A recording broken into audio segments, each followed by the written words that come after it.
Pozdrav ekipa i dobrodošli u novu epizodu Uhvati gripa. Evo, prije nego što nastavimo sa tehnikama na stazi i prolasku istih, moramo se pozabaviti jednom važnom tehnikom, a to je kako si postaviti vlastiti bicikl. Ako želiš saznat sve o šoku i vilici te kako ih postaviti, ostani sa mnom u ovoj epizodi.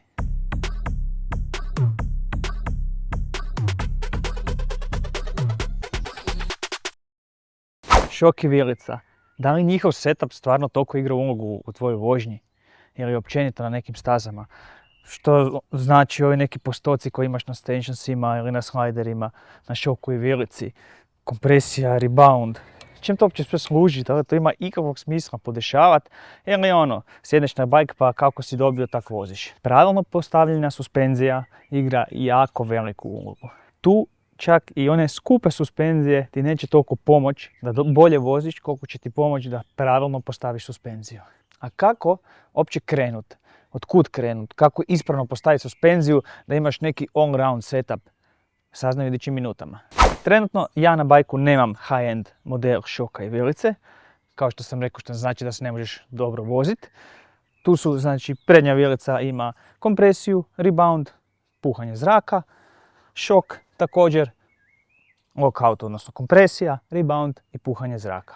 Znači, nekakve tri osnovne postavke s kojima možete se igrati i setapirati si bicikl.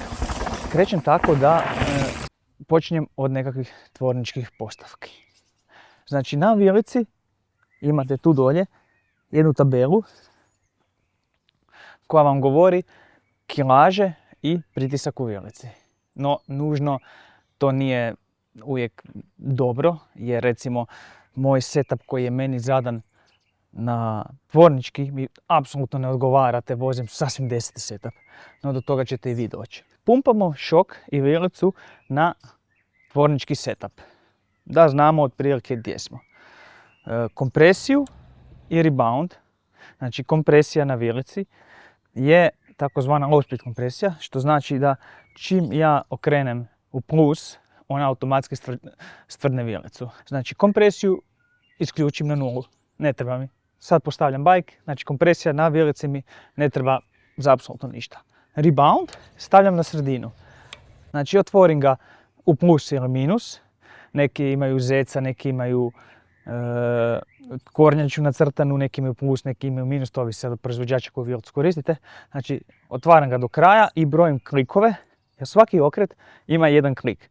I da, taj jedan klik igra veliku ulogu u tvojim postavkama šoka i vilice. Znači, stavljam na sredinu rebound, kompresija je potpuno otvorena i imam zraka unutra po nekakvoj tabeli koju su mi zadali tvornički. Ista stvar je i sa stražnjim amortizerom. Kompresija, odnosno lockout je otvoren, zraka ima unutra tvornički zadano, te krećem u postavke. A kako uopće sad smo mi to napuhali, sad je sve to super, sad to možemo idemo se voziti, ne. A ne, to bi bilo u nekakvim idealnim opcijama. Sad uzimamo bicikl i na prednjoj strani vilice imamo, vidiš, ove lijepe gumice.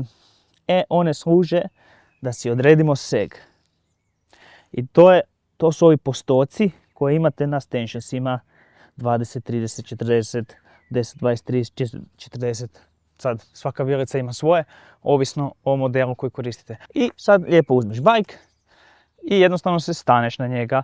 Ja trenutno na ovom biciklu imam setapiranu i prednju vilicu i stražnji šok, tako da će mi sad moj postotak biti onakav kakav ja želim da bude. No, uglavnom poanta je da shvatimo kako postavljati te stvari. I evo ga, i sad smo s time odredili seg, odnosno postotak koliko je prednja vilica i stražnji amortizer ušao na moju nekakvu osnovnu kilažu. No, krenimo sa postavkom. Znači, recimo da sam ja sad napumpao sam ga na tvorničke postavke, rebound mi je na sredini i sad mi je moj marker dosta iznad 30-35% sega. Što mi to govori? To znači da mi je vilica premekana. A ja možda baš hoću tak mekanu vilicu voziti i to meni baš odgovara.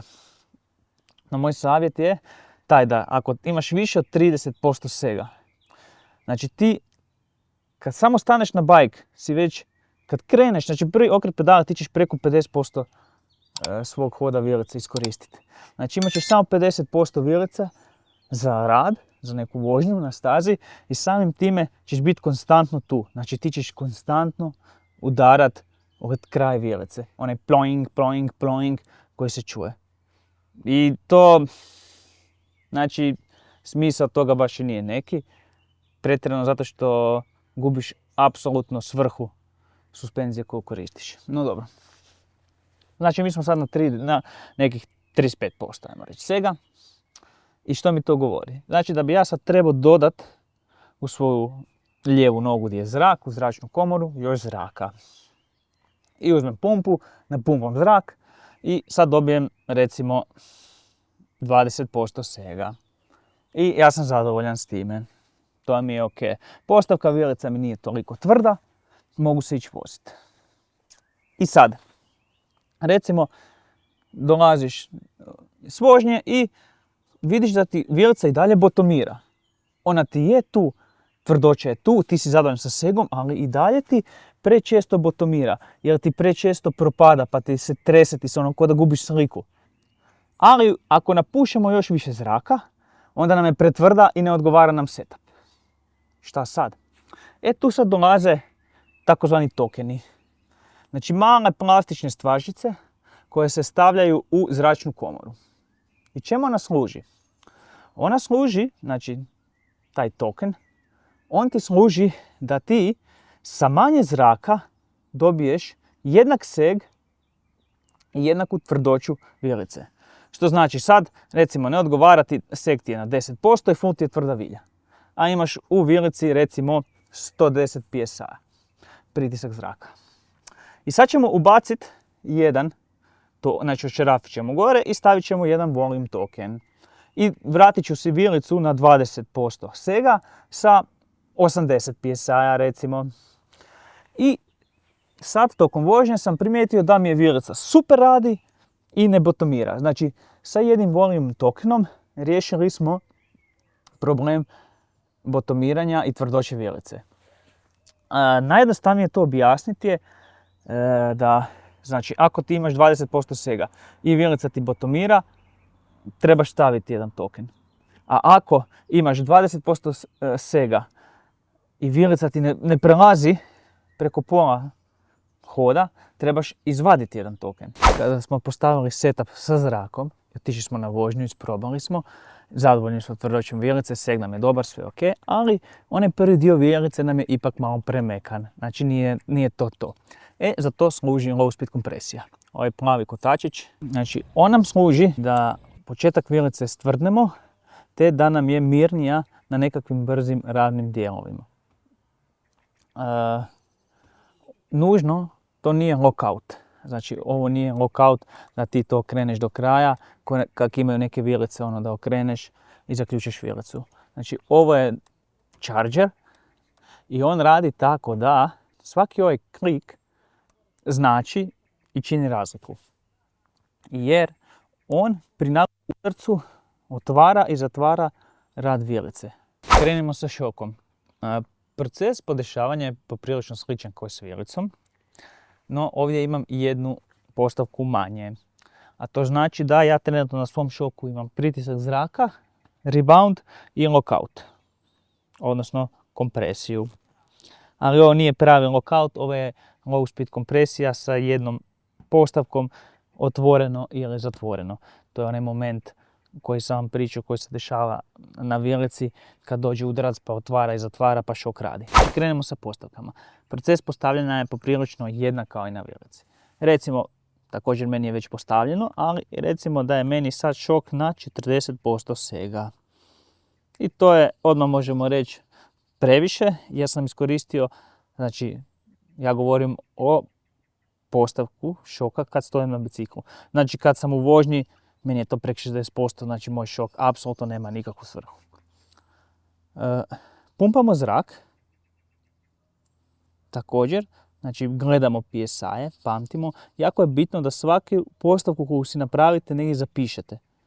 jer sigurno ćeš zaboraviti koliko si klikova rebounda imao, koliko si klikova kompresije imao, koji ti je pritisak zraka odgovarao, koji ti nije itd. itd.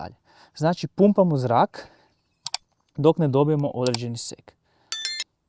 Ona stvar sa tokenima koju smo radili na vilici, na šoku je malo kompliciranija i treba biti odraditi neko tko ima malo iskustva s time, ali je stvar ista. Ukoliko ti postaviš si zrak, šok ti je dovoljno tvrd, imaš seg, ali ti konstantno botomira. To znači da moraš dodavati volume token. Ili ako ti si postavio sve, a šok ti ne koristi puni hod, znači da moraš vaditi volume token van. To je igra koja jednostavno je proces koji se dešava tokom vožnje bicikla. Sve postavke bajka, vilice i šoka mi možemo odraditi doma, ali moramo otići na vožnju. Znači svaka postavka, svaki klik rebounda, svaki klik kompresije igra ulogu i mijenja jako puno. Znači moramo voziti, to je proces koji traje, moraš se igrati, pogriješit ćeš, masu puta, svi smo griješili, fulat ćeš, ali jednostavno ćeš na taj način najbolje shvatiti što tebi točno odgovara. Sad smo rebound, stavili smo ga na sredinu, to je recimo 10 klikova i sad dešava nam se to da nam jako nabija. Znači da nam jednostavno ruke nam otpadaju, da nam konstantno vilica nabija. Što znači? To znači da nam je rebound prespor. Odnosno da nam se vilica presporo vraća iz kućišta. Znači da rebound smanjujemo, odnosno znači vrtimo ga u minus, smanjujemo klikove, odnosno ubrzavamo rebound. Znači rebound je ona postavka koja radi kontra. Plus je sporije, a minus je brže. Ili slučaj kad nam je recimo slika totalno nemirna. Ne možemo, vozimo neki brzi dio i konstantno nam toliko trese se napred dio da jednostavno nam se slika onako gubi. To je znak da nam je rebound prednje vilice prebrz. Znači trebamo ga smanjiti. Moj savjet je da uzmeš rebound u ruke i klik po klik. Da li u plus, da li u minus. Svaki put kad promijeniš postavku, recimo imaš 10 klikova toga i sad ti je prebrz, dodaš ga 2 klika, znači sad imaš 12 klikova i odeš na vožnju. Aha, sad mi je, to je još to, možda bi trebao 13. Staviš 13. odeš na vožnju. Znači, kad god postavljaš šok ili vilicu, jako bitno je da se voziš, znači da odabereš si neku stazu, neki dio staze, nebitno, ne moraš ići sad 20 minuta se spuštati. Imaš 500 metara, 600, odradiš neku sekciju staze, vidiš di si, šta si. Ajmo opet iz početka. Znači ja sad govorim o onim osnovnim postavkama svega. Svaka vilica, svaki bike, kao što sam rekao, ima i skuplju verziju istih, znači imaš low speed rebound, low speed kompresiju, high speed rebound, high speed kompresiju, telemetriju koju možeš koristiti, staviti na bike, one sve žice koje vidite na svjetskom kupu što ljudi furaju. Znači to su sve finese za postavku nekakvog šoka ili vilice prema stazi i vozaču koji je vozi. No, čemu služi low speed kompresija, high speed kompresija, low speed rebound, high speed rebound? Pa laički nekako rečeno bi bilo da znači low speed rebound koristiš na početku hoda vilice. Onaj prvi hod vilice, tad koristi se low speed rebound i on služi za to. A high speed rebound koristi onaj drugi dio vilice kad već ona uđe, kad je već pola vilice u kućištu, onaj zadnji dio hoda, tad koristiš high speed rebound. Što znači da low speed rebound ti služi za nekakve brze dijelove, ono kad vilica brzo radi male kompresijice, dok recimo high speed rebound bi mogao štelat kad skačeš nekakve dropove, neke velike kompresije, odnosno kad vilica iskorištava svoj pun hod. Ista stvar je i sa kompresijom. Low speed kompresija je kompresija i na šoku i na vilici. Koristi prvi početni dio hoda šoka i vilice, a high speed kompresija je kompresija koja, znači onaj krajnji dio hoda šoka i vilice. Evo ekipa, nadam se da sam vam bar malo približio setup vilje, setup šoka i sve postavke koje vilica i šok imaju, te da ćete uspjeti igrati se s time, savladati ih i naravno poboljšati svoju vožnju. A do tada like, share, subscribe i uhvati grip.